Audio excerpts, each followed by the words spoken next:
Inilah gambaran saat kita melewati titian neraka jahanam. Dan pada malam hari ini kita akan membahas tentang salah satu dari akidah ahli sunnah wal jamaah, beriman tentang titian siratal mustaqim. Ma'asyiral muslimin rahimani wa rahimakumullah. Pada minggu yang lalu sudah saya jelaskan bagaimana kondisi manusia di padang mahsyar. Ketika Allah Subhanahu wa taala memerintahkan manusia untuk berkumpul dan digolongkan kepada sesembahannya masing-masing. Kemudian Allah Subhanahu wa taala memerintahkan mereka untuk masuk ke dalam jahannam. Maka tidak ada yang tersisa kecuali seorang mukmin atau orang-orang yang beriman, yang di dalamnya ada mukmin, ada fasik, yang jelas mereka adalah bukan orang-orang kafir dan bukan orang-orang musyrik.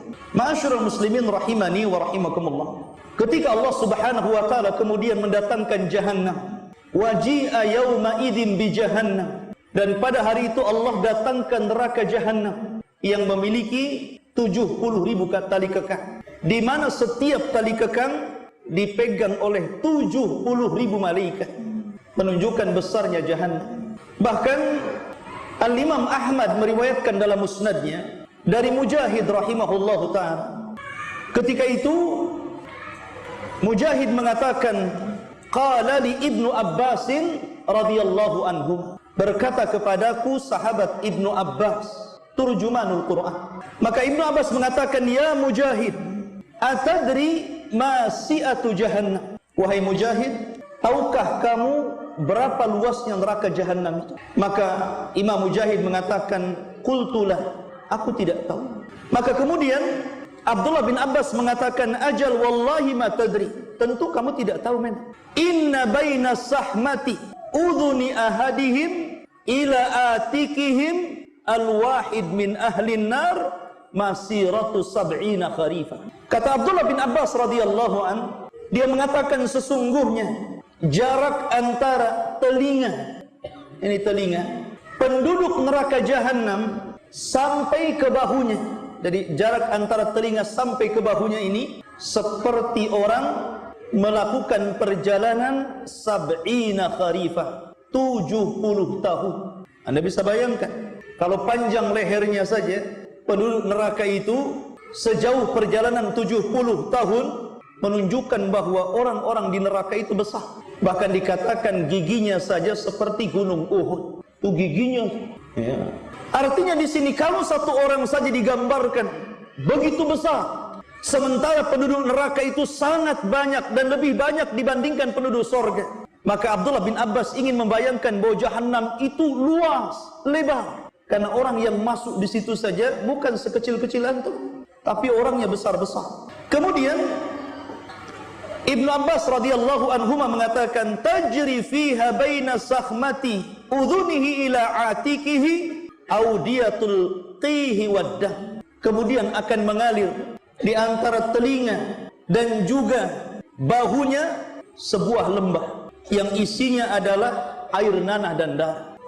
Kemudian Imam Mujahid mengatakan, apakah yang dimaksud anhar, sungai-sungai wahai Ibnu Abbas? Ibnu Abbas mengatakan bal audiyah, bahkan lembah yang berisi nanah dan darah. Kemudian Ibnu Abbas bertanya lagi, ya Mujahid, atadri si'atu jahannam? Tahukah kamu berapa luasnya jahannam? Maka Imam Mujahid mengatakan, la, saya tidak tahu. Maka Abdullah bin Abbas mengatakan, ajal wallahi la tadri, tentu memang kamu tidak tahu. Kemudian Ibnu Abbas mengatakan, haddatsatni Aisyatu radhiyallahu anha, telah menceritakan kepadaku Aisyah radhiyallahu anha, annaha sa'alat Rasulullah sallallahu alaihi wasallam an qaulihi azza wa jal wal ardu jami'an qabdatuhu yaumal qiyamah was samawat matwiyatun biyamini.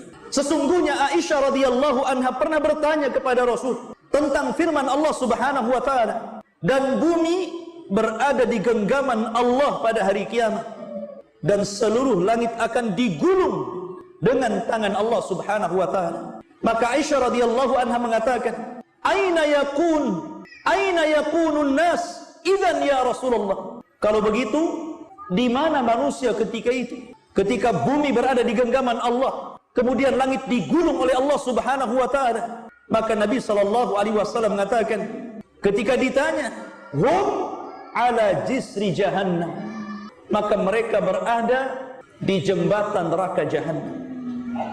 Ma'asyiral muslimin yang dimuliakan Allah Subhanahu wa taala, kita tahu bahwa definisi sirat ataupun titian jahannam adalah jisrun mamdudun fauqa jahannam. Sebuah jembatan yang terbentang dan di bawahnya jahannam. Dan antum tahu bahwa warna api neraka jahannam itu bukan merah tapi hitam, artinya gelap gitu. Kalau jahannam saja sebesar itu ditarik oleh 70.000 malaikat setiap satu tali kekang, sementara tali kekang yang mengikat jahannam itu 70.000 juga jumlahnya, maka jembatan itu sangat panjang sekali. Jembatan itu sangat jauh sekali. Kemudian Nabi Shallallahu Alaihi Wasallam sampai-sampai menyebutkan tentang sifat daripada jembatan itu. Dalam sebuah riwayat, Nabi Shallallahu Alaihi Wasallam mengatakan, "Yudha'ul jisru ala matni jahannam." Maka akan diletakkan jembatan itu di atas neraka jahannam. Kemudian Nabi Shallallahu Alaihi Wasallam mengatakan, sifatnya itu adaqqu minasy'ari, lebih lembut daripada rambut antum itu. Wa ahaddu minas sayfi, dan lebih tajam dibandingkan tajamnya pedang. Anda bisa bayangkan sekecil apa itu jembatan yang dibentangkan Allah dari ujung jahannam ke ujung jahannam. Tapi subhanallah, dengan kuasa Allah Subhanahu wa taala manusia bisa melewati jembatan itu. Allah yang berkuasa melewatkan orang di jembatan itu. Adapun bentuknya Allahu a'lam, karena ini alam gaib. Nabi hanya mensifati bahwa bentuk jembatan itu seperti itu. Jadi halusnya seperti rambut dan tajamnya seperti pedang, bahkan lebih tajam dibandingkan pedang. Ya Anda saja kalau membentang tali layangan, ya kan? Layangan untuk aduan itu kan dikasih kaca itu, bubuk kaca. Itu saja kalau seandainya mengenai badan kita, itu sudah terluka kita, sudah tersayat dengan benang itu. Ini di dunia ya, tentu jembatan itu tidak seperti benang itu, tapi lebih daripada itu. Ma'asyiral muslimin rahimani wa rahimakumullah. Dan kita tahu bahwa kita tidak boleh mentakwil perkara ini. Tidak boleh mentakwil bahwa jembatan ini begini dan begitu. Karena Nabi Shallallahu Alaihi Wasallam yang mensifatkan seperti itu. Kita beriman saja. Jangan sampai kita mentakwil bahwa jembatan itu mustahil seperti ini, mustahil seperti itu. Berarti Anda tidak beriman dengan sabda Nabi Shallallahu Alaihi Wasallam. Maka ini dinyatakan oleh seorang alim, Al-Imam As-Safarini, punya kitab namanya Aqidah Safariniyah. Beliau mengatakan dalam kitabnya Imam Safarini ini, wal haqqu anna sirat warada bihi al-akhbari sahihati wa huwa mahmulun ala zahirihi bi ghairi ta'wilin. Kata Imam Safarini rahimahullahu ta'ala, maka pendapat yang benar bahwa titian siratal mustaqim sebagaimana yang dijelaskan dalam hadis-hadis yang banyak yang sahih, hendaklah seorang muslim membawa nas itu sebagaimana zahirnya, tidak boleh ditakwil. Kalau Nabi SAW mengatakan bahwa jembatan itu sehalus rambut, Nabi mengatakan setajam pedang, ya sudah kita tetapkan seperti itu. Itulah tandanya kita beriman kepada nas. Dan subhanallah, kita tidak bisa bayangkan bagaimana orang melewati itu. Al-Imam Al-Bukhari rahimahullahu ta'ala sampai membuat bab dalam sahihnya, babus sirah jisru jahannam. Bab yang bicara tentang sirah. Dan sirat adalah jembatan yang terbentang di bawahnya jahannam. Kemudian Al-Hafidh Ibnu Hajar rahimahullahu ta'ala memberikan catatan kepada bab yang diletakkan Imam Bukhari. Beliau mengatakan, qala Imam Ibnu Hajarin as-siratu jisru jahannam, bahwa sirat itu jembatan yang terbentang di atas neraka jahannam. Ai huwa jisrun mamdudun ala matni jahannam liuburil muslimina alaiha ilal jannah. Maksudnya sebuah titian yang terbentang di atas neraka jahannam, dan seluruh kaum muslimin akan melewati titian itu dan itu satu-satunya jalan menuju sorga. Tidak ada jalan kecuali ini. Makanya subhanallah, kata para ulama, ini ibtila'an. Ini ujian bukan hanya kepada orang-orang yang fasik saja, bukan hanya ujian kepada orang-orang munafik saja, tapi ujian ini juga berlaku kepada orang-orang yang beriman. Ujian yang sangat besar, karena harus melintasi titian ini. Jangankan para nabi dan rasul, malaikat sampai berdoa kepada Allah, Rabbi salim salim, Allahumma Rabbi salim salim, ya Rabb, selamatkan orang-orang itu, selamatkan orang-orang itu. Itu malaikat. Bahkan para nabi dan rasul, dikatakan dalam hadis yang sahih, wa da'watur rusul yauma idzin Rabbi salim salim. Dan doanya para nabi dan rasul ketika itu hanya mengatakan Allahumma salim salim, ya Allah selamatkan, ya Allah selamatkan umatku. Itu semua doanya para rasul. Makanya ketika itu tidak ada yang bisa menyelamatkan kecuali amal-amal antum. Nabi SAW pernah mengumpulkan seluruh keluarganya di Bukit Safa. Kemudian mengatakan kepada salah satu putrinya Fatimah, dan mengatakan, ya Fatimah binti Muhammadin, salini ma syi'ti min mali, wallahi la ughni anki minallahi syai'ah. Wahai Fatimah, putri Muhammad, mintalah sesukamu dari harta-harta, sebab pada hari kiamat demi Allah, aku tidak akan mampu menyelamatkan kamu sedikit pun. Kalau Fatimah bintu Rasulillah tidak bisa diselamatkan oleh Nabi SAW, padahal dia sayyidul awwalina wal akhirin, pemilik kunci sorga, pemimpin para nabi dan rasul, di tangannya syafaatul uzma, itu Fatimah tidak bisa diselamatkan Rasul. Apalagi Anda? Anda bukan keturunan Nabi, Anda bukan Habib ya. Anda ini ya mungkin Nabi Adam turunannya, bukan Nabi Muhammad ya. Akan tetapi ikhwatu fiddin, kalau Fatimah saja tidak bisa diselamatkan oleh Nabi SAW, bagaimana?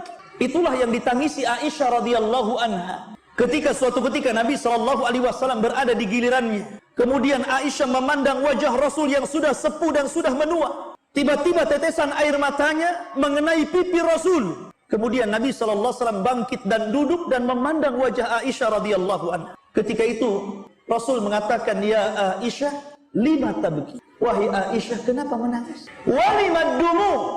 Dan apa itu air matamu? Aisyah hanya mengatakan, ya Rasulullah, tadzakartu yaumal qiyamah.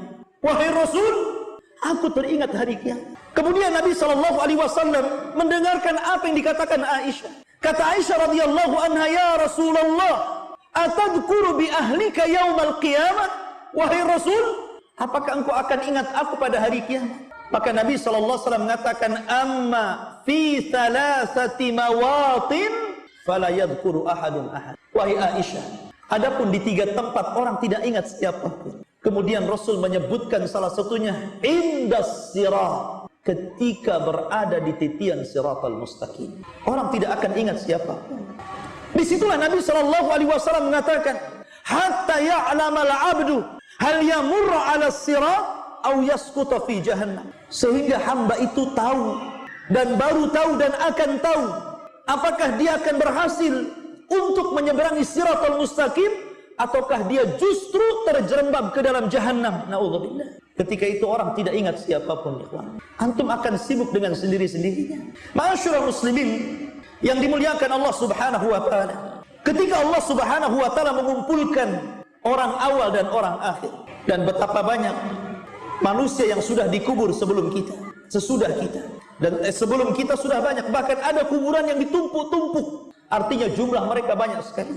Lah jumlah yang banyak itu ikhwatu fiddin akan dikumpulkan di padang mahsyar. Sejak zaman Adam alaihi salatu wassalam sampai kepada umat Muhammad yang terakhir meninggal dunia. Anda bisa bayangkan jumlah mereka banyak sekali. Ketika itu mereka digiring oleh Allah Subhanahu wa taala. Ketika ikhwatu fiddin yang dimuliakan Allah Azza wa Jalla, Allah pisahkan antara orang-orang mukmin dan orang-orang kafir dan musyrik. Disinilah Allah Subhanahu wa taala firmankan, fahduhum ila siratil jahim. Giring mereka menuju titian neraka jahim, neraka jahannam. Waqifuhum innahum mas'ulun. Kemudian hentikan mereka Karena mereka akan ditanya tentang 4 perkara. Tentang umurnya, tentang waktu mudanya, tentang hartanya, dan tentang ilmunya. Adapun orang-orang kafir, maka menjadi perselisihan para ulama, apakah mereka sempat melewati sirat ataukah tidak sempat melewati sirat. Ada yang mengatakan mereka sempat melewati sirat karena Allah yang mengatakan, wa in kuntum illa wariduha kana ala rabbika hatman maqdiyah. Kalian semua akan melewati siratal mustaqim, dan itu merupakan ketetapan Allah Azza wa Jalla. Tapi sebagian ulama akidah mengatakan tidak. Orang-orang kafir, orang-orang musyrik, setelah mereka dikumpulkan dengan sesembahan yang mereka sembah di bumi, maka mereka akan dipisahkan. Orang-orang kafir akan dipisahkan. Orang-orang musyrik akan dipisahkan dari orang-orang yang beriman.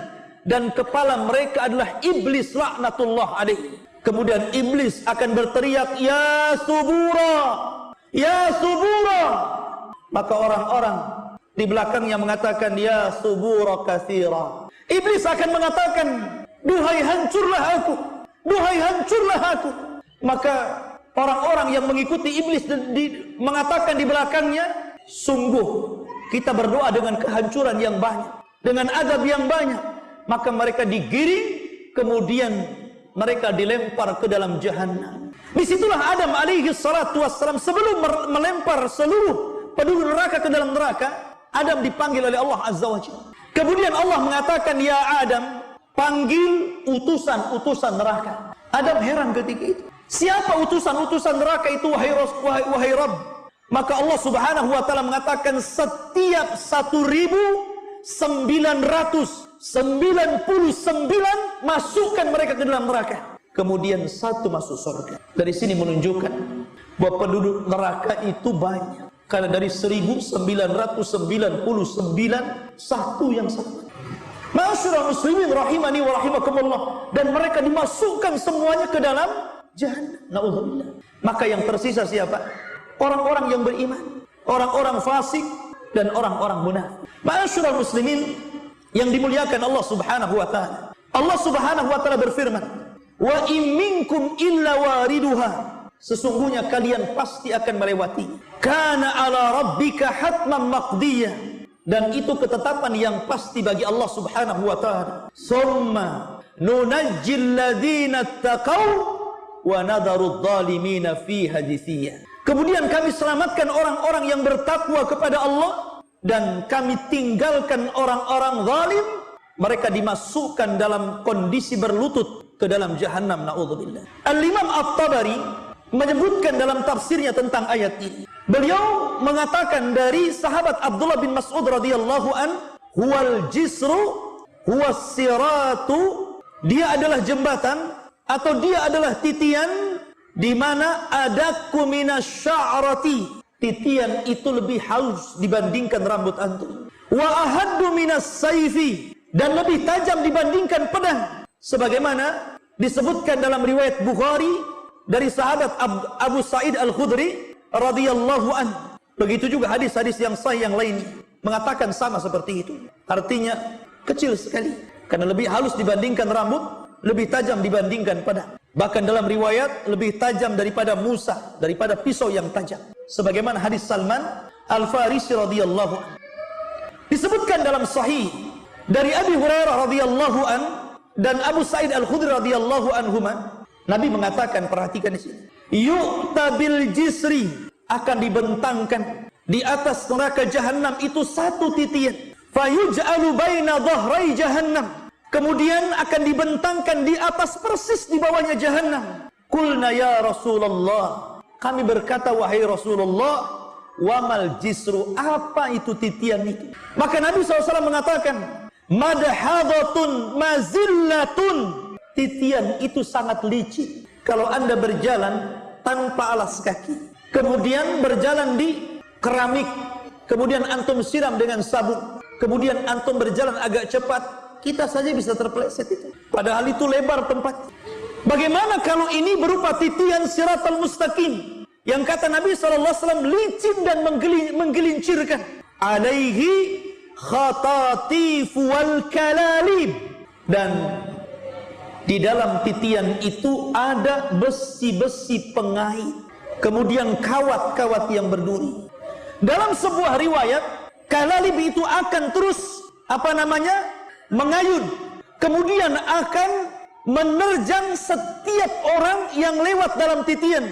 Saking besarnya kalalib itu, sampai-sampai disebutkan dalam asar, mampu untuk menghantam dua kabilah besar, Mudar dan Rabi, sampai dikatakan seperti itu.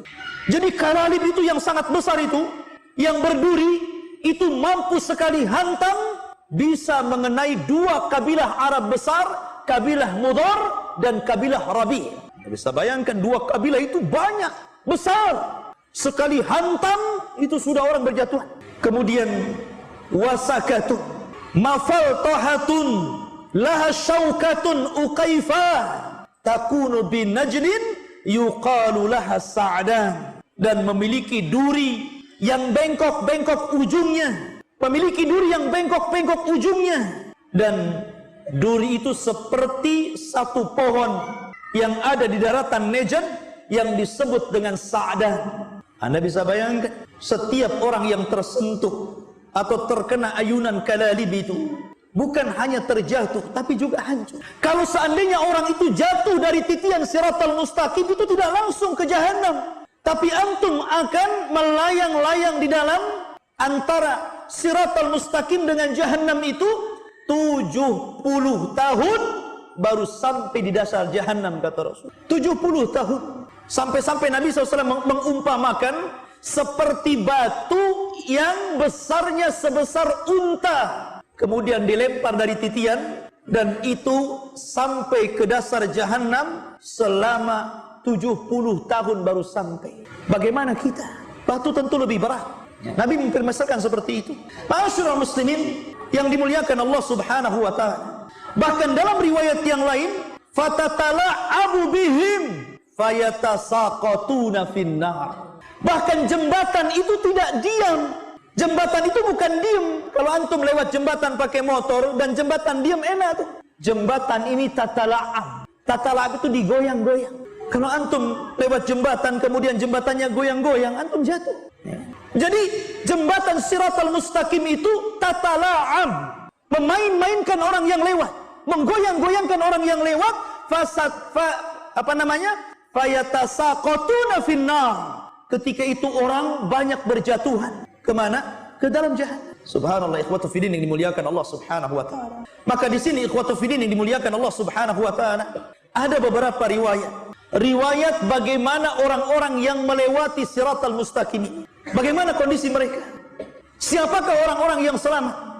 Siapakah orang-orang yang susah melewati tapi ujung-ujungnya selamat? Dan siapa juga yang kemudian tidak selamat dan masuk ke dalam jahannam? Maka disebutkan ikhwatu fiddin yang dimuliakan Allah Subhanahu wa taala tentang kondisi orang-orang yang melewati titian Siratal Mustaqim. Disebutkan dalam sebuah riwayat, Nabi SAW mengatakan, wali jahannama jisrun, dan jahannam itu memiliki titian di atas, adzaqu minasy-sya'r, lebih lembut daripada rambut, wa ahaddu minas sayfi, lebih tajam dibandingkan pedang, alaihil kalalib wa hasakatun, di mana padanya ada besi-besi pengait dan duri-duri yang bengkok, ya'khuduna man sya'allah, mereka akan mengambil sesuai dengan kehendak Allah. Wan nasu alaih, dan manusia yang melintasi titian Siratal Mustaqim itu katarafi, ada yang seperti kedipan mata, tahu-tahu melesat sudah sampai di ujung. Subhanallah. Tentu mereka para nabi dan rasul. Kemudian kalbarki, seperti kilat melesat. Wa karrihi, seperti angin mursalah, seperti angin yang lewat. Wa ka'ajawidil khayli, dan seperti orang yang menunggang kuda yang baik, dia tunggang dengan sekencang-kencangnya. Kemudian warukab, dan orang yang mengendarai kendaraan tetapi lambat. Kemudian dalam riwayat, dan orang-orang yang mereka kadang berhenti, kadang jatuh, kemudian bangun lagi, berjalan, jatuh lagi. Dalam riwayat ada yang merangkak, dan itu orang yang terakhir diselamatkan. Makanya dalam riwayat, fanajin musallamun, ada orang yang diselamatkan dengan baik, mereka tidak ada apa-apa, langsung berada di ujung Siratal Mustaqim. wa makhdushun musallamun. Ada yang sudah habis badannya, tercabik-cabik dengan besi-besi yang kail-kail dan besi-besi yang berduri itu, tapi Allah selamatkan juga. Tetapi ada yang mukawwarun finnar ala wajhi, tapi ada yang digulung kemudian dilempar ke dalam neraka. Perhatikan di sini ikhwatu fiddin. Berarti ada beberapa orang yang disesuaikan bagaimana mereka diselamatkan Allah Subhanahu wa taala. Pertama, orang yang melewati seperti kejapan mata, tahu-tahu sudah sampai. Ada orang yang seperti kilat, ada orang yang seperti angin, ada orang yang seperti penunggang kuda yang cepat, ada orang seperti pengendara yang lambat, ada orang yang berjalan, ada orang yang terseret-seret, dan ada orang yang dijatuhkan dan tidak sempat sampai di ujung siratal mustaqim. Siapakah yang menyelamatkan ini? Yang menyelamatkan ini amal kita. Karena ketika orang itu melalui titian siratal mustaqim itu ala qadri a'malina, sesuai dengan amal kita. Makanya kenapa ketika mereka dibariskan oleh Allah Subhanahu wa taala, di depannya titian siratal mustaqim, digelapkan seluruh padang mahsyar. Setelah itu Allah berikan setiap orang cahaya. Setiap orang cahaya. Orang yang beriman diberikan cahaya, orang yang fasik diberikan cahaya, orang yang munafik juga diberikan cahaya. Tapi ketika mereka menyeberang, tiba-tiba orang munafik dipadamkan cahaya. Perhatikan firman Allah Subhanahu wa taala. Allah Subhanahu wa taala berfirman dalam suratul Hadid ayat ke-11 sampai 15. Allah berfirman, "Yauma taral mu'minina wal mu'minat." Pada hari engkau melihat orang-orang yang beriman laki-laki dan orang-orang yang beriman perempuan. Yas'a nuruhum baina aydihim wa bi aymanihim. Allah pancarkan cahaya mereka di depan mereka dan sebelah kanan mereka. Busyrakumul yaum jannatin tajri min tahtihal anhar khalidina fiha dzalika huwal fawzul azim. Itu kabar gembira untuk kalian, karena kalian akan mendapatkan sorga yang mengalir di bawahnya sungai-sungai yang indah. Kalian akan kekal di dalamnya, dan itu kesuksesan yang sangat besar. Perhatikan ayat selanjutnya. Allah mengatakan, yauma yaqulul munafiqun wal munafiqat lilladzina amanu dzuruna naqtabis min nurikum. Dan pada hari ketika orang-orang munafik laki-laki dan orang-orang munafik perempuan berkata kepada orang-orang yang beriman yang lewat di samping, "Ungduruna, tunggu kami. Naqtabis min nurikum, kami mau ikut dengan cahayamu." Qila, maka dikatakan, "Irji'u wara'akum faltamisu nuran." Kata orang-orang yang beriman, lebih baik kalian kembali cari cahaya kalian. Faduriba bainahum, maka akan dibentangkan di hadapan mereka, bisurin lahu babun batinuhu fihi rahmah wa zahiruhu min kibalihal adzab. Maka akan dibentangkan satu dinding, di baliknya rahmat dan di depannya adab Allah Subhanahu wa taala. Yunadunahum, maka akan memanggil-manggil mereka. Jadi orang-orang munafik itu akan memanggil orang-orang yang beriman. Alam nakun ma'akum, bukankah kita bersahabat ketika di dunia? Bukankah kita kawan ketika di dunia? Bukankah kita bersama-sama ketika di dunia? Qalu, orang-orang yang beriman mengatakan, bala, ya, walakinnakum, akan tetapi kalian fatantum anfusakum, kalian telah mencelakakan diri kalian. Wa tarabbastum, dan kalian menunggu-nunggu kehancuran kami. Wartabtum wa gharratkumul amani, dan kalian ragu dan kalian ditipu dengan angan-angan. Hatta jaa amrullah, sampai datang putusan Allah kepada kalian. Wa gharrakum billahil ghurur, dan Allah dan kalian kemudian ragu-ragu, tertipu. Akhirnya kalian mengingkari Allah Subhanahu wa taala. Fal yauma la yu'khad, maka pada hari yang tidak mungkin diambil minkum dari kalian fidyatun, tebusan, wala minal ladzina kafaru, begitu juga tebusan dari orang-orang kafir lainnya. Ma'wakumun nar, tempat kalian neraka. Hiya maulakum, itulah tempat berlindung kalian. Wa bi'sal masir, dan itu sejelek-jelek tempat kembali kalian. Perhatikan di sini Allah Subhanahu wa taala membagi 3 kelompok. Pertama, orang-orang yang beriman, maka mereka akan diberikan cahaya yang besar, cahaya yang sangat luas seperti gunung. Yang kedua, orang yang beriman tapi fasik, maka mereka akan diberikan cahaya sesuai dengan amal dia. Dan yang ketiga, munafik, sama sekali tidak diberikan cahaya. Dan setiap amalan itu punya cahaya. Salat ada cahayanya, zakat ada cahayanya, haji ada cahayanya, ibadah-ibadah lain ada cahayanya, sedekah ada cahayanya, puasa ada cahayanya, jihad ada cahayanya, dakwah ada cahayanya, amal soleh ada cahayanya. Seluruh amal itu memiliki cahaya. Makanya ikhwatu fiddin yang dimuliakan Allah Azza wa Jalla, Nabi SAW dalam riwayat Ibnu Majah mengatakan, basyiril masya'in fi dhulmi ilal masajid bin nuri tami yaumal qiyamah. Beri kabar orang-orang yang suka berjalan di kegelapan menuju masjid-masjid Allah untuk melaksanakan salat subuh. Mereka akan diberikan cahaya yang sempurna pada hari. Lihat bagaimana doa Nabi SAW apabila berjalan ke masjid. Allahumma ij'al fi qalbi nuran wa fi basari nuran wa fi sam'i nuran wa an yamini nuran wa an yasari nuran wa fawqi nuran wa tahti nuran wa amami nuran wa khalfi nuran waj'al li nuran. Itulah doanya Rasul. Apabila mereka datang ke masjid, Nabi SAW mengajarkan kepada para sahabat, ya Allah, jadikan di hatiku cahaya, di pandanganku cahaya, di pendengaranku cahaya, di sebelah kananku cahaya, di sebelah kiriku cahaya, di atasku cahaya, di bawahku cahaya, di depanku cahaya, di belakangku cahaya, dan jadikan semuanya cahaya, kata Rasul. Ini menunjukkan bahwa seluruh amal soleh itu akan membawa cahaya. Maka perbanyak. Karena ketika itu ikhwatu fiddin semua nampak. Orang munafik, orang dusta, orang riya, orang sum'ah, takabur, sombong, semua akan ditampakkan di siratal mustaqim. Tidak ada yang ditutup-tutupi oleh Allah Subhanahu wa taala. Sehingga orang akan mengikuti cahaya salat, cahaya zakat, cahaya puasa, cahaya jihad, dan begitu seterusnya. Dan ingat ikhwatu fiddin, neraka Jahannam yang sangat besar, apinya berwarna hitam, terbentang di antara neraka itu titian siratal mustaqim. Maka sebelah kanan dan kiri ada dua amal saleh yang menentukan bisa tidaknya antum melewati itu. Dalam sebuah riwayat, Nabi SAW akan menegakkan amanah dan silaturrahim.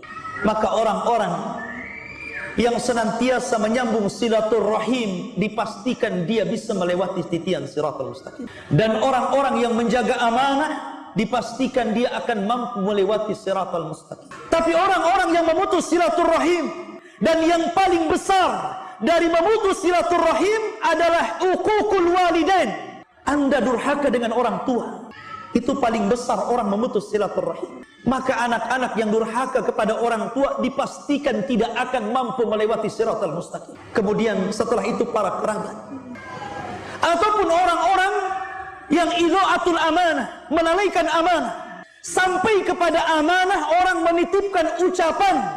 Terkadang orang tidak amanah. Afwan akhi, anak akan cerita sama antum, tapi jangan ngomong sama siapa-siapa ya.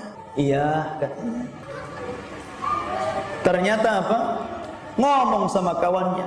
Afwan akhi, anak sih dititipi jangan ngomong sama siapa-siapa, tapi sama antum saja. Tapi jangan ngomong sama siapa-siapa ya. Orang yang ketiga ngomong gitu juga sama yang keempat.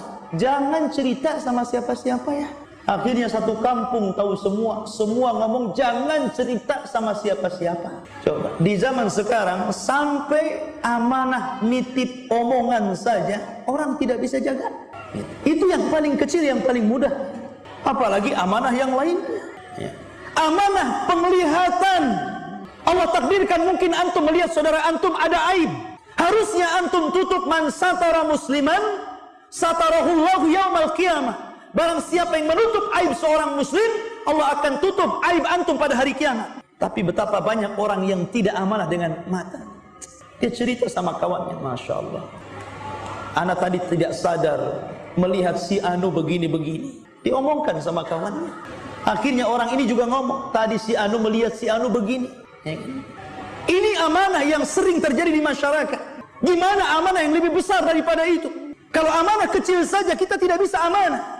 Tidak bisa menjaga ucapan orang, tidak bisa menjaga pandangan atau pendengaran kita kepada orang. Kita di rumah, tetangga lagi bertengkar ngomong begini gitu kan, kedengaran. Ketika ada tamu ke rumah antum, antum cerita pula tetangga antum, semalam anak nggak bisa tidur, akhi. Kenapa? Tetangga sebelah macam-macam ngomong begini. Subhanallah. Telinga ini ada amanah, nggak perlu antum ceritakan sama orang.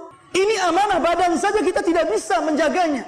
Amanah penglihatan, amanah ucapan, amanah gimana amanah yang lebih besar daripada itu? Sementara syarat al-ubur ala siratil mustaqim, Anda bisa melewati siratal mustaqim bagi orang yang menjaga amanah. Karena amanah akan diletakkan di samping sini, kemudian silaturahim diletakkan di sini, dan antum akan lewat di situ. Kalau antum suka memutus silaturahim, ada kesempatan nih. Karena terkadang antum seorang musafir jauh, dari Jawa, dari Padang, dari Medan, dari macam-macam tempat antum datang ke Batam. Kemudian mengadu nasib, cari pekerjaan di sini. Allah Subhanahu wa taala mudahkan dengan ini, ikhwan. Antum bisa tanya kabar orang tua antum, bisa telepon lama-lama. Kalau antum bisa menelpon orang kawan antum 1 jam, 2 jam, kenapa tidak bisa silaturahim dengan keluarga? Terkadang alasannya sibuk, ada telepon dari kampung sibuk gitu kan? Silaturahim. Barang siapa yang memutus silaturahim, Allah akan putus hubungan antum dengan Allah. Ma'asyiral muslimin yang dimuliakan Allah Subhanahu wa taala. Maka ketika itu ikhwatu fiddin yang dimuliakan Allah Subhanahu wa taala, ketika orang-orang itu sudah melewati siratal mustaqim, secara garis besar tadi saya katakan ada orang yang selamat tanpa ada apapun. Para nabi, para rasul, orang-orang siddiqin, orang-orang saleh, orang yang bertakwa, mereka akan berjalan tanpa apapun. Ada orang-orang yang keimanan mereka dicampurkan dengan dosa besar, maka dipastikan mereka akan kesulitan. Mereka akan jatuh bangun, kemudian dihantam kepalanya, kemudian hancur kepalanya, dihantam kulitnya, robek kulitnya, dan antum akan bertahan di situ. Sementara melewati siratal mustaqim itu bukan sehari 2 hari. Jembatannya saja sebentang jahanam. Berarti antum akan lama itu sampai di ujung siratal mustaqim. Ada yang diseret, ikhwan, terseret sampai akhirnya kemudian dia tidak sanggup, kemudian jatuh. Maka ketika itu ikhwatu fiddin, orang-orang yang jatuh ini dipastikan akan dikumpulkan bersama orang-orang yang sejenis dalam neraka. Disitulah mereka akan saling menyalahkan. Ketika orang-orang sudah masuk ke dalam neraka yang berjatuhan itu, maka syaitan akan muncul kemudian berdiri di mimbar neraka. Setan akan ceramah. Sampai-sampai kata Hasan Al-Basri rahimahullahu ta'ala, "Idza kana yaumul qiyamah qama iblis khatiban ala mimbarin minan nar." Dan apabila datang hari kiamat, maka iblis akan berdiri di mimbar neraka berceramah, dan isi ceramahnya, "Innallaha wa'adakum wa'dal haq wa wa'adtukum fa akhlaftukum." Allah telah berjanji kepada kalian dan janji Allah benar. Aku juga sudah berjanji kepada kalian, tapi kuingkari janjiku kepada kalian. Makanya Allah mengatakan dalam surah Ibrahim ayat 22 sampai 23, qala syaitan, berkata syaitan, lamma qudiyal amru, ketika keputusan sudah diputuskan Allah, kemudian syaitan atau iblis akan berceramah, innallaha wa'adakum wa'dal haq. Allah telah menjanjikan kepada kalian dengan janji yang benar. Wa wa'adtukum fa akhlaftukum. Aku juga sudah berjanji kepada kalian, tapi kuingkari janjiku. Wa ma kana li 'alaikum min sultan illa an da'awtukum fastajabtum li. Dan aku tidak memiliki kekuasaan, memiliki kekuatan, kecuali aku berusaha mengajak kalian, kemudian kalian ikut aku. Fala talumuni walumu anfusakum. Sekarang jangan kau cela diriku, celalah diri kalian. Kata iblis, ma ana bimusrikhikum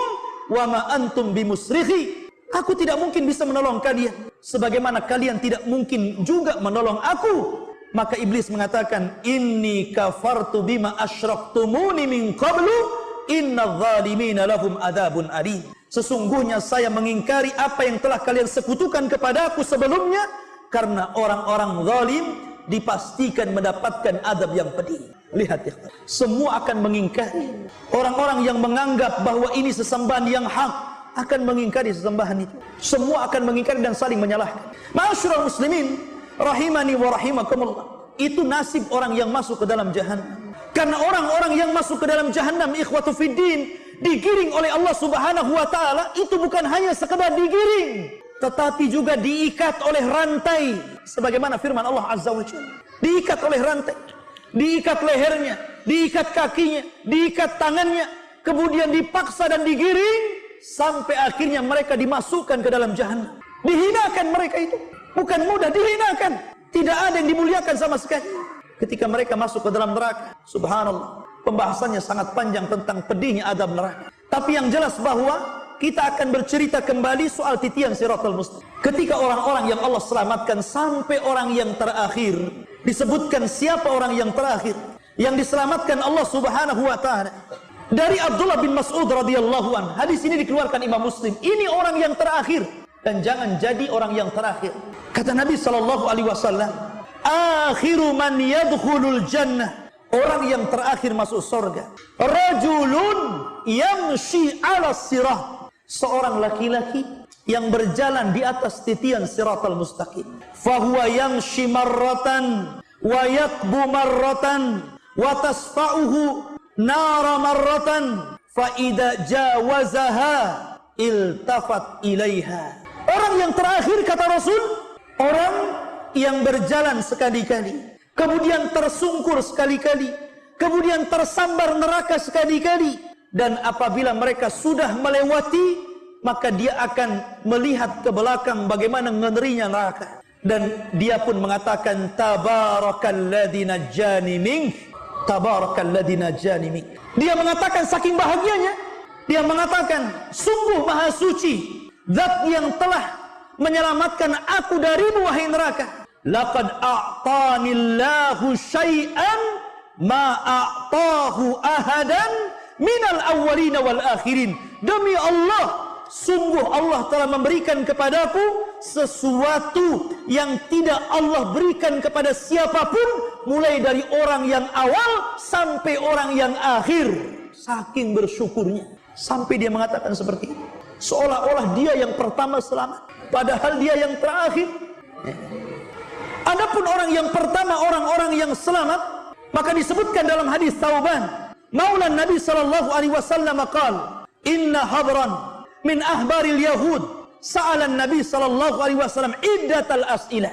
Ada seorang pendeta atau padri dari padri-padri Yahud berjumpa dan bertanya tentang beberapa masalah di hadapan Rasul. Kemudian dia mengatakan, aina yakunun nas yauma tubaddalul ard ghairal ard. Wahai Muhammad, di mana manusia ketika Allah ganti bumi yang kita pijak dengan bumi yang lain yang belum pernah kita pijak?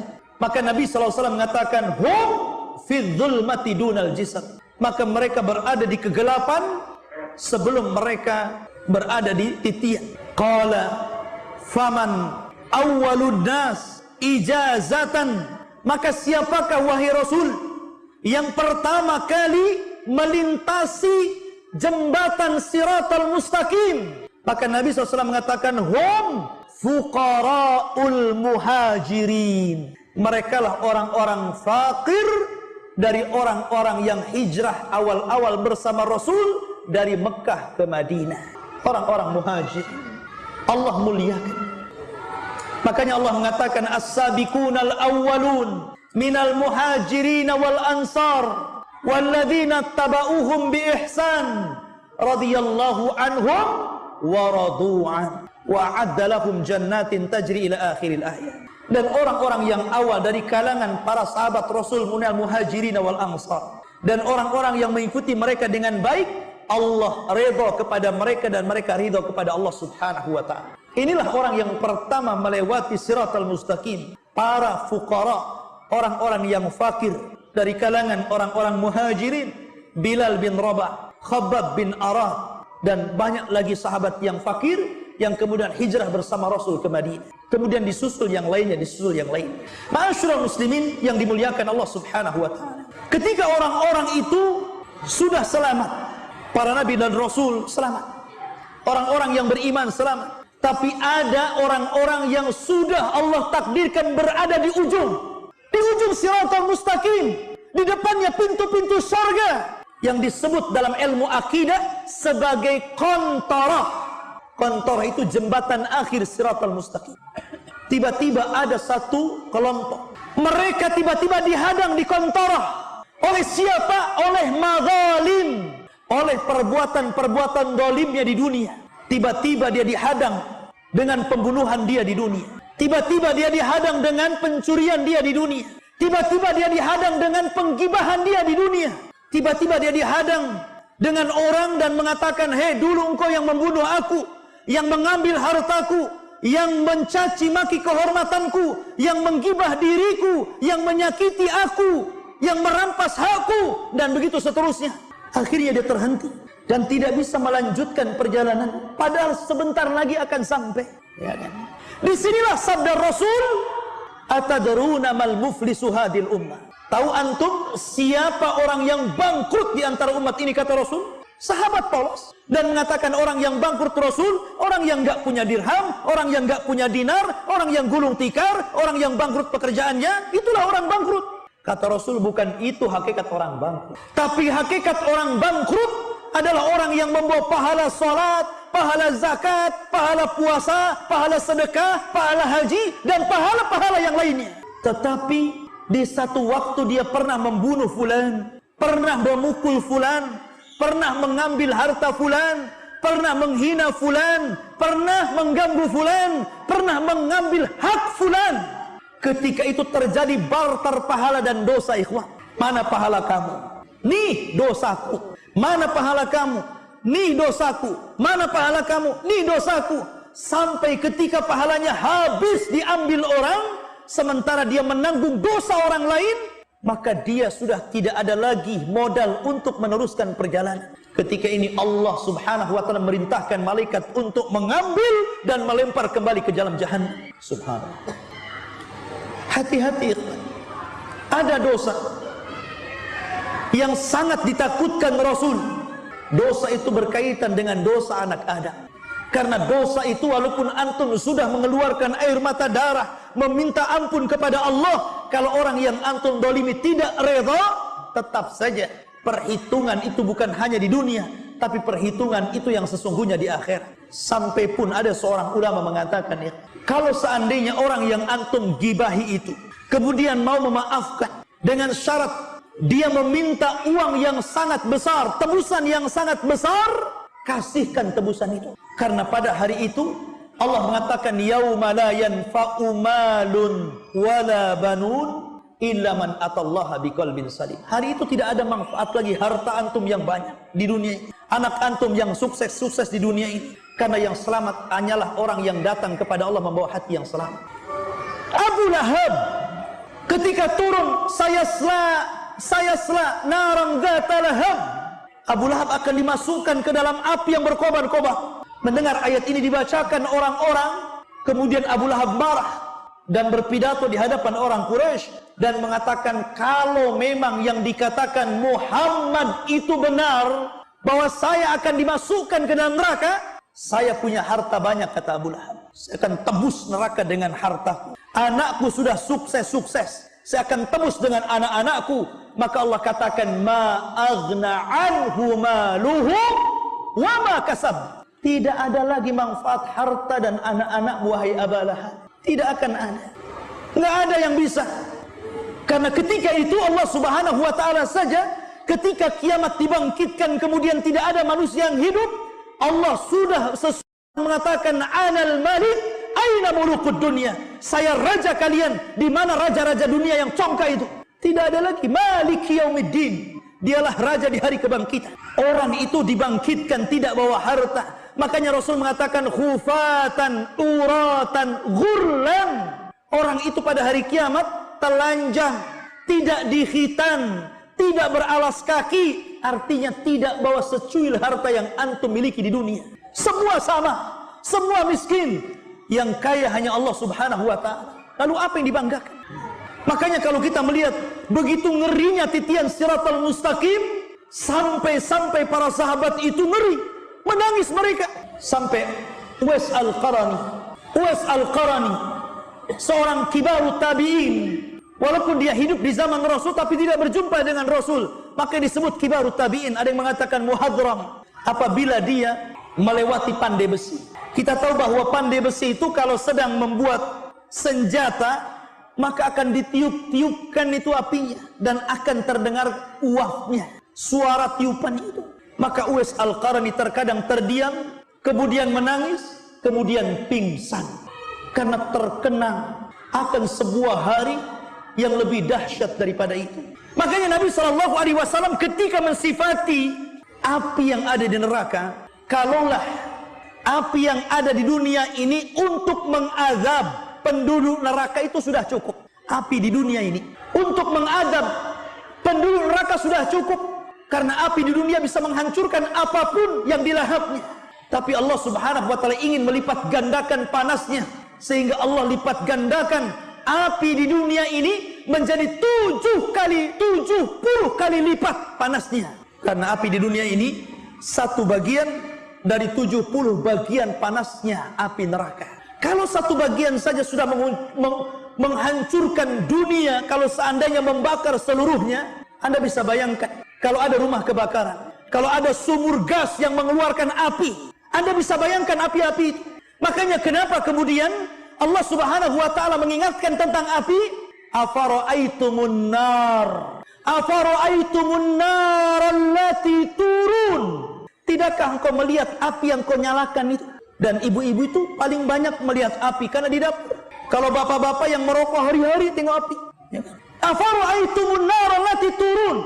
Tidakkah engkau lihat api di dunia yang sering kau lihat itu? Maka Allah mengatakan, a antum ansha'tum syajarataha am nahnul munsyi'un?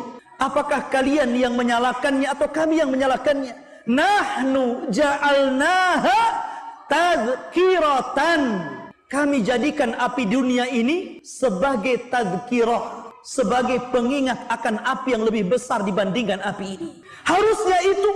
Makanya ketika Nabi SAW melihat ada rebusan kambing kemudian menyala di bawah api dan asapnya mengepul ke atas, tiba-tiba Nabi SAW menangis. Kenapa? Karena Nabi SAW terkenang dengan api akhirat. Kalau api dunia saja antum letakkan ikan kemudian antum bolak-balik bisa gosong, gimana lagi antum dibolak-balik dalam api neraka? Sementara Allah Subhanahu wa taala mengatakan di dalam Al-Qur'anul Karim, ketika Allah Subhanahu wa taala menyebutkan tentang sifat khutamah, maka Allah mengatakan narullahil muqadah, api yang menyala, allati tattali'u alal afidah, yang api itu sampai menyambar kepada hati kita. Kalau api ditiup angin menyambar badan kita, tidak mungkin hati kita terbakar, paling tinggi kulit yang terbakar. Tapi coba antum siram bensin yang banyak, kemudian antum bakar diri antum dengan bensin itu, maka api itu pasti akan membakar sampai hati kita. Maknanya api neraka itu lengket dengan badan. Itu maknanya allati tattali'u alal afidah. Lengket api itu nggak bisa lepas sampai membakar ke dalam hati. Subhanallah. Ya. Dan itu api berada di bawah, sementara kita yang melewat berada di titian siratal mustaqim. Maka dari sini ikhwatu fiddin, ngeri kalau kita bicara tentang siratal mustaqim. Apa yang saya gambarkan tidak apa-apa dibandingkan kenyataan yang ada. Nggak ada apa-apanya yang saya gambarkan, karena kondisinya jauh lebih hebat dibandingkan. Walaupun ada ustaz sehebat apapun, ada syekh ulama sehebat apapun membayangkan kengerian orang yang melintasi siratal mustaqim, maka melintasi siratal mustaqim lebih a'zam, lebih besar kondisinya daripada diceritakan. Karena ketika Nabi SAW mengatakan tentang nikmat sorga itu tidak pernah dilihat mata, tidak pernah didengar telinga, terlintas pun tidak bisa. Begitu juga adab neraka. Oleh karena itu ikhwatu fiddin yang dimuliakan, banyak-banyaklah berlindung kepada neraka. Itulah yang diajarkan Nabi SAW. Allahumma inni a'udzubika min adzabin nar. Ya Allah, kami berlindung kepadamu dari azab neraka. Mudah-mudahan ceramah ini bisa menggugah kita untuk kembali beramal saleh, kembali melakukan istiqamah di atas ketaatan kepada Allah Subhanahu wa taala. Biasa sebelum saya tutup, kita kasih waktu sekitar 15 menit. Kalau ada yang mau bertanya silahkan.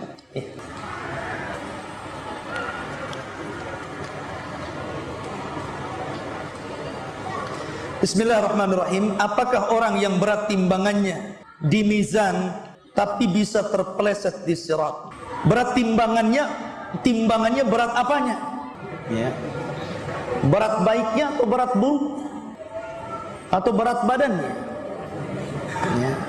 Karena saya sudah berikan gambaran Walaupun dalam Al-Quran ketika Allah menyebut kalimat mizan menggunakan kalimat jamak mawazin, ya, wa nadha'ul mawazina bil qis, dan kami letakkan mawazin jamak daripada mizan, bukan berarti dengan menyebut nama jamak itu bahwa timbangan itu banyak, tidak. Karena ketika Allah Subhanahu wa taala menyebutkan dengan lafaz jamak, maknanya ta'zim, pengagungan. Seperti nahnu, kami, bukan berarti Allah banyak, Allah satu. Tapi Allah sering menyebut kata-kata nahnu nazzalna dzikra wa inna lahu lahafidin.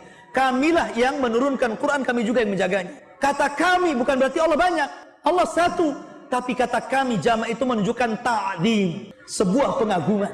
Maka pendapat yang kuat mawazin itu timbangan-timbangan tidak banyak, timbangan itu cuma satu. Tapi walaupun satu besar sekali. Ketika Allah menciptakan timbangan itu, kalaulah langit dan 7 lapisnya, bumi dan 7 lapisnya diletakkan dalam timbangan itu masih lebih besar daripada langit dan bumi. Sampai malaikat mengatakan, ya Rabb, untuk siapa timbangan ini? Maka Allah mengatakan, untuk orang yang aku kehendaki. Dan yang memberatkan timbangan itu bukan badan kita, bukan juga catatan kita, tapi yang memberatkan adalah amalan kita.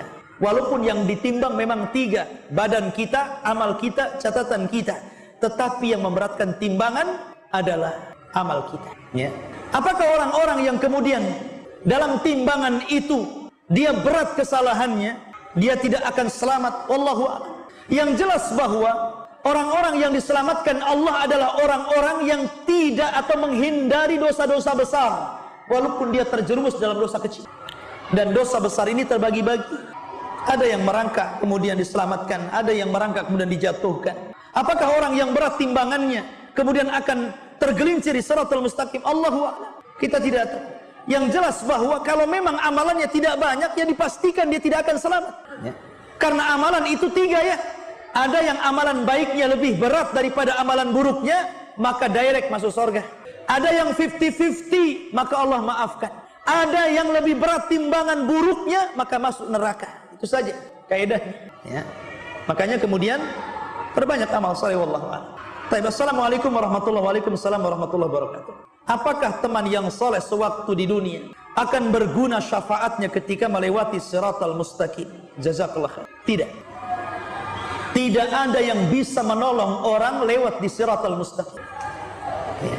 Kecuali dia memang mendapatkan syafaat Rasul. Anas bin Malik radhiyallahu anhu, pembantu Rasul, selamat 9 tahun jadi pembantu Rasul. Anas bin Malik ketika menjelang ajalnya Rasul, sudah sepuh, mau mendekati kematian, maka Anas bin Malik radhiyallahu anhu mengatakan, ya Rasulullah, atlub minka syafa'ah yaumal qiyamah. Rasul, aku minta kepadamu syafaat pada hari kiamat. Maka Nabi SAW mengatakan, af'al ya Anas, ya, saya akan lakukan untukmu. Maka kemudian Anas bin Malik radhiyallahu anhu mengatakan, ya Rasulullah, aina ajiduka yaumal qiyamah ya Rasulullah. Rasul, kira-kira kalau hari kiamat itu tiba, di mana aku akan jumpai kamu pada hari kiamat untuk mengambil syafaatku ya Rasulullah? Maka Nabi SAW mengatakan, tajiduni indas sirah. Tajiduni indas sirah. Kau bisa jumpai aku di titian siratal mustaqim. Kemudian Anas bin Malik, illam ajidka indas sirat, aina atlubu minka yaumal qiyamah ya Rasulullah. Kalau aku tidak bisa mendapatkan kamu di titian siratal mustaqim, di mana lagi akan kucari? Maka Rasul mengatakan, indal haud, cari aku di telaga. Kemudian Anas bin Malik radhiyallahu mengatakan, illam ajidka indal haud, aina atlubu minka yaumal qiyamah. Kalau aku tidak mendapati kamu di sisi haud, maka di mana lagi aku akan mencarimu? Maka Rasul mengatakan, indal mawazin, cari aku di tempat penimbangan amal, karena aku tidak mungkin 3, pasti ada di 3 tempat. Titian siratal mustaqim, di telaga haud, dan di tempat penimbangan amal. Kecuali Anda mendapatkan syafaat Rasul. Tapi Nabi SAW sendiri, orang yang pertama akan melewati siratal mustaqim, dia dan umatnya sebelum para nabi dan umatnya. Kita semuanya umat Muhammad nih, yang pertama kali akan melewati. Maka Rasul yang pertama kali, ana awal akunu man ujizaha, saya yang pertama kali melintasi siratal mustaqim, kemudian akan menunggu di ujung. Setiap ada umatnya yang lewat, Rasul mengatakan, Rabbi salim salim ya Rabb, selamatkan dia ya Rabb, selamatkan dia ya Rabb. Itulah rahmatnya Rasul untuk umat. Tapi tidak semua yang didoakan Rasul selamat. Ada juga yang kemudian terjerembab ke dalam jahanam kan. Padahal Rasul berusaha untuk berdoa menyelamatkan mereka kan. Tapi tidak semua juga yang selamat. Ada juga yang kemudian masuk ke dalam jahanam, ya dan billah. Oleh karena itulah maka pada hari itu tidak ada yang ingat siapapun kecuali diri antum sendiri. Wallahu a'lam. Baik. Kemudian golongan manakah yang akan mendapatkan syafaat Rasul di titian siratal mustaqim? Tadi sudah saya tanyakan. Sudah ditanyakan dan persis bahwa di titian siratal mustaqim orang tidak akan ingat siapa. Jangankan lagi Anda, Rasul mengatakan kepada Fatimah, dia tidak bisa menyelamatkan Fatimah. Karena yang menyelamatkan itu amal antum, salat antum, zakat antum, sedekah antum, kebaikan antum kepada orang tua, silaturahim, kemudian berbuat baik kepada orang, tidak mendolimi orang. Itu yang menyelamatkan, bukan orang yang menyelamatkan kita. Ya, memang ada syafaat-syafaat Rasul di beberapa tempat, tapi di siratal mustaqim, ikhwatu fiddin, jangan pernah mengharap siapa, karena antumlah yang antum harapkan diri antum sendiri. Di situ perbanyak amal. Wallahu a'lam. Baik, kemudian Assalamualaikum Ustaz. Waalaikumsalam. Ana mau bertanya, lebih lama mana saat ditanya di dalam kuburan, orang kaya atau orang miskin? Pertanyaannya sama di kuburan itu. Di kuburan itu hanya ditanya tentang 3 soalan saja, bukan ditanya soal miskin dan kaya, tidak. Di kuburan itu ditanya man rabbuka, siapa Rabbmu, wa man nabiyuka, siapa nabi yang diutus kepadamu, wa madinuka, apa agamamu, wa ma imamuka, dalam riwayat apa imamu, maksudnya Al-Quran. Ya, itu saja. Ya. Pertanyaan soal harta ini adalah pertanyaan sebelum kaki Anda meletakkan di awal sirat. Nih baru pertanyaan ini. Itulah yang difirmankan Allah Azza wa Jalla, waqifuhum wa hum mas'ulun. Hentikan mereka. Mereka akan ditanya dulu. Kapan? La tazulu qadama 'abdin hatta yus'al an arba. Belum bergeser kaki anak Adam dan menginjak sirat, Anda akan ditanya tentang 4 perkara. Tentang umur, tentang masa muda, tentang harta. Tentang harta, dari mana kau dapati, kemana kau belanjakan. Tentu yang punya 10 kos-kosan akan lebih lama ditanya daripada yang nggak punya kos-kosan. Alhamdulillah nggak punya kos-kosan katanya. Ya kan? Antum yang punya perusahaan banyak tentu lebih banyak lama ditanyanya. Dan pertanyaan ini, ikhwatu fiddin, antum akan berhadap-hadapan sendirian di sana. Kalau antum di dunia, antum bisa mengambil lawyer, pengacara, 100-200 pengacara, antum bisa bayar. Di akhirat nggak ada pengacara, nggak ada kantor lawyer, nggak ada. Antum mau lawyer siapa? Lawyer yang paling kondang aja perlu lawyer dia. Siapa lawyer yang paling kondang di negeri ini? Dia sendiri di akhirat perlu lawyer, karena dia akan ditanya sendirian itu masalah. Yang menyelamatkan itu amalan kita. Makanya hari ini hari beramal, ya besok hari hisab. Ketika hari hisab itu kita ini dilahirkan sendiri, kemudian mati sendiri, dibawa kuburan sendiri, dalam kuburan sendiri, dibangkitkan sendiri, dihisab sendiri, serba sendiri. Apa yang antum lakukan sendiri? Ya, antum harus mempertanggungjawabkan. Karena pada hari itu walaupun mulut ini bisa berdusta, tetapi mulut ini akan dikunci masalahnya. Karena yang akan ngomong tangan dan kaki yang menyaksikan. Jadi tidak ada yang berdusta pada hari itu. Ya. Akan ditampakkan semua dosa. Baik, assalamualaikum warahmatullahi wabarakatuh. Waalaikumsalam warahmatullahi. Bagaimana golongan orang yang mengikuti sunnah Rasul dan para sahabatnya dalam melewati siratal mustaqim? Bukankah hadis tanpa hisab? Bukankah hadisnya tanpa hisab? Baik. Ya kalau dia memang orang yang gigih melaksanakan sunnah Rasul, mengikuti sunnah-sunnah para sahabat, kemudian mencintai Nabi SAW, artinya dia berusaha untuk menjauhi syirik, menjauhi penyimpangan dalam sunnah, menjauhi dosa-dosa besar, dipastikan dia akan melewati. Karena memang itu yang diharapkan Allah. Ya. Karena orang-orang yang tidak mengikuti sunnah Rasul berarti dia mengikuti hawa nafsunya. Pokoknya 2 saja, ikut Rasul atau ikut hawa nafsu. Ikut sunnah atau ikut adat istiadah. Ya tentu kalau orang sudah mengikuti sunnah Rasul, kemudian mengikuti juga jejaknya para sahabat Rasul, ya dia dipastikan akan mudah melintasi siratal mustaqim. Karena itulah memang yang diharapkan Allah. Karena konsekuensi orang yang mengikuti sunnah Rasul dan para sahabat, tentu dia akan jadi baik. Nggak mungkin orang yang mengikuti sunnah Rasul, kemudian dia tidak baik, berarti belum mengikuti sunnah Rasul namanya kalau belum baik. Karena terkadang ikhwan, orang itu berbangga dengan pakaian. Nih pakaian saya sunnah Nabi, nih janggut saya sunnah Nabi, nih peci saya sunnah Nabi, nih serban saya sunnah Nabi, gamis saya, cingkrang saya sunnah Nabi. Tapi giliran bermuamalah bersama istri, antum jadi Abu Jahal. Ya kan? Ketika bermuamalah jual beli, antum jadi koru. Ketika antum bermuamalah dengan saudaranya, antum jadi Firaun. Jadi yang mana sunnah Nabi? Masyarul muslimin yang dimuliakan, kalau sunnah Nabi artinya segala sunnah antum ikuti. Ya.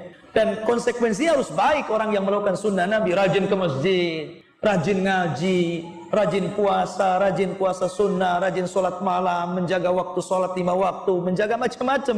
Karena itulah sunnah Nabi seperti itu. Wallahu a'lam. Time pada 15 menit cukup. Mudah-mudahan ada manfaatnya. Kita tutup dengan